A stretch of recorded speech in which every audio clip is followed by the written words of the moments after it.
Welcome to The Last Breakfast. Please enjoy the video. In this video, I will explain how to replace an alternator on a Dodge Grand Caravan. First, ensure your vehicle is off and cool. Disconnect the negative battery cable to prevent electrical shorts. Next, identify the alternator's location, usually on the lower front passenger side of the engine. You'll need a good set of wrenches, a ratchet, and a serpentine belt tool for this job. Safety first, always. Now, let's get that old alternator out. Use your serpentine belt tool to release the tension, then carefully remove the belt from the alternator pulley. Next, disconnect the main power wire and any other electrical connectors attached to the alternator.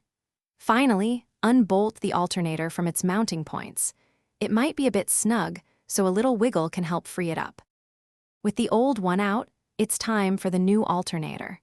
Carefully position it into the mounting brackets and secure it with the bolts you removed earlier. Make sure they are tightened to the manufacturer's specifications. Reconnect all the electrical wires, ensuring a snug fit. Then, route the serpentine belt back onto all the pulleys, making sure it's seated correctly.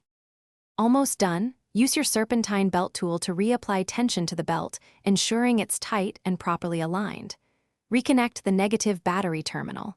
Now, start your engine and observe the dashboard for any battery or charging system warning lights. Check your voltmeter for a reading around 13, 5 to 14, 5 volts. Listen for any unusual sounds, and you're all set. Thanks for watching. If this was helpful, leave a like and consider subscribing. See you next time.